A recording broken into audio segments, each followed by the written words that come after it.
یہ بات حضرت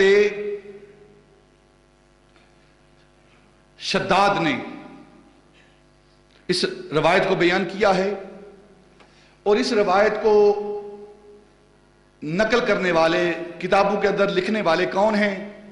ابن قیم زاد المعاد کے اندر، امام حاکم مستدرک کے اندر، ابن اسحاق سیرت کے اندر، ابن حبان صحیح کے اندر، اتنے یہ محدثین، ابن قیم نے زاد المعاد کے اندر اس کو نقل کیا ہے، جو کہ شاگرد ہے ابن تیمیہ کا، اس کی تعلیمات کو فالو کرنے والا ہے وہ لکھ رہا ہے یہ بات کہ طارق بن عبداللہ وہ کہتے ہیں کہ ہم تجارت کی غرض سے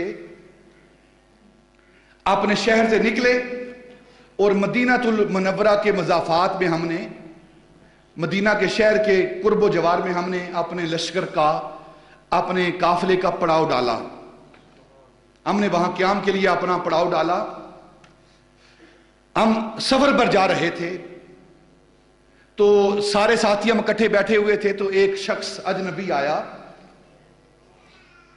اور وہ آ کر ہم سے کلام کرتا ہے، اور ہمارے ایک ساتھی کے پاس ایک سرخ اونٹ تھا، بڑا خوبصورت اونٹ۔ وہ جو اجنبی آیا ہے نا، اس نے آ کر کہا کہ آپ کہاں سے آ رہے ہیں، کہاں جا رہے ہیں، کیا ارادہ ہے؟ کہنے لگے ہم فلاں شہر سے آ رہے ہیں، فلاں جگہ جا رہے ہیں، تجارت کا معاملہ ہے۔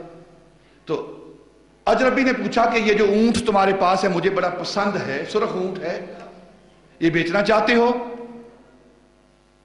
تو انہوں نے کہا ہاں بیچنا چاہتے ہیں۔ پوچھا کتنی قیمت ہے اس کی؟ کہنے لگے کہ اتنی کھجوریں۔ اس وقت اسی طرح کاروبار ہوتا تھا، جسے بارٹر سسٹم کہتے ہیں ہم آج کے دور میں، جنس کے بدلے جنس، جس پر سود کا سارا فلسفہ آج کل بیان کیا جاتا ہے۔ جنس کے بدلے جو جنس چیز دی جاتی ہے، زیادتی کے ساتھ اسے سود کہتے ہیں۔ جس دور میں کرنسی نہیں تھی، پیسہ نہیں تھا، سکہ نہیں تھا، اس دور میں بھی کاروبار ہوتا تھا۔ تو کیا ہوتا تھا اس دور میں؟ ایک جنس کے بدلے میں دوسری جنس دی جاتی تھی۔ ایک چاول دے رہا ہے، دوسرا کپڑا لے رہا ہے، ایک جوتے دے رہا ہے، دوسرا اور کوئی چیز لے رہا ہے۔ تو یہ اشیاء کے تبادلے سے کاروبار ہوتا تھا۔ تو اونٹ کے بدلے میں کھجوریں دی جا رہی ہیں۔ تو پوچھا کتنی کھجوریں؟ کہا اتنی کھجوریں۔ آپ اس اجنبی نے کہا ٹھیک ہے، یہ اونٹ میرے حوالے کرو اور میں کھجوریں آپ کے پاس، مال آپ کو پہنچا دیتا ہوں۔ وہ قافلے والے کہتے ہیں کہ ہمیں جرأت نہ ہوئی، اس کا اتنا روب اور دبدبا تھا کہ ہم اس سے بات کر سکیں۔ وہ اجنبی آیا بغیر پیسے دیے، بغیر کھجوریں دیے، بغیر مال دیے، وہ ہم سے اونٹ لے کر چل دیا۔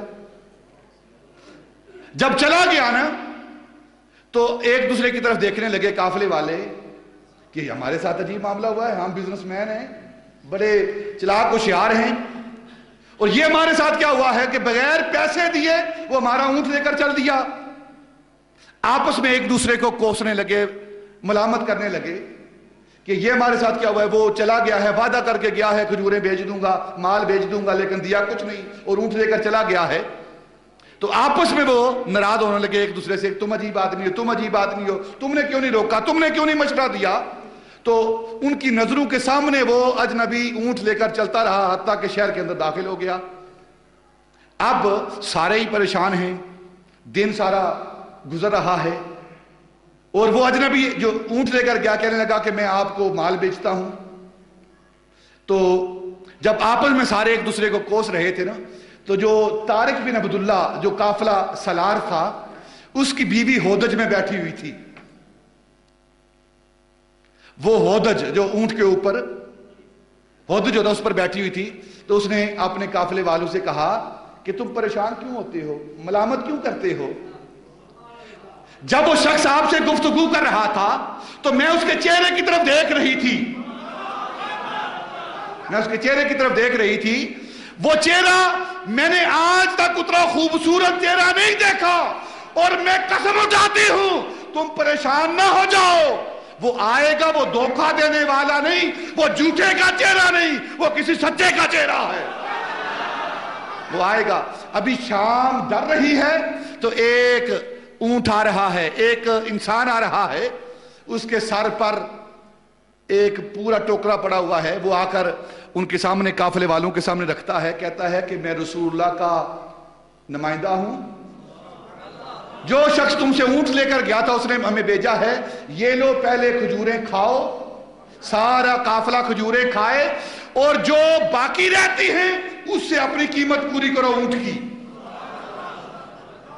اپنی قیمت پوری کرو اونٹ کی. تو وہ چہرہ مصطفیٰ ایسا ہے جو اجنبی بھی دیکھتے ہیں تو اس چہرے پر اعتماد کرتے ہیں.